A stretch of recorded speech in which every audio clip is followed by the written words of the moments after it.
নমস্কার বন্ধুরা, আমি আজকে একটা চিচিঙ্গার রেসিপি শেয়ার করছি, যেটা আমার ঠাকুমা খুবই বানাতো। এগুলো কিছু কিছু রান্না আমাদের কাছে একটা ইমোশনের মতন হয়। ঠাকুমার এই রান্নাটা আমার কাছে খুবই প্রিয় ছিল।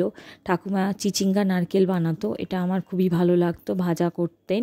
এখন তো আর ঠাকুমাকে বলতে পারবো না যে তুমি বানিয়ে দাও, তাই নিজেই প্রচেষ্টা করলাম। যদিও ঠাকুমার মতন একেবারেই খেতে হয়নি, কিন্তু আমি কিছুটা চেষ্টা করেছি। চিচিঙ্গাগুলোকে ভালো করে জিরি করে কেটে ধুয়ে নিয়েছি।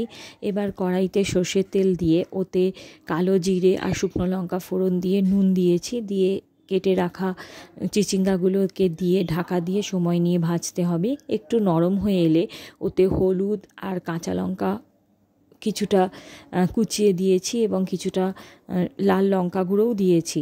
দিয়ে ঢাকা দিয়ে সময় নিয়ে বেশ কিছুক্ষণ ভাজতে হবে। এবার একটু ভালো ভাজা হয়ে গেলে ওতে আমি একটু চিনি আর নুন দিলাম, দিয়ে আবারও কিছুক্ষণ সময় নিয়ে আমি ওটাকে ভাজবো। এবার একেবারে ভালো করে ভাজা হয়ে গেলে কিছুটা কোরানো নারকেল দিয়ে আবারও কিছু সময় ভালো করে মিশিয়ে নেব। ভালো করে মিশিয়ে নিলেই এইভাবে রেডি হয়ে যাবে আমাদের চিচিঙ্গা নারকেল। রুটি এবং গরম ভাত দুটোর সাথেই ভীষণ টেস্টি। Thank you.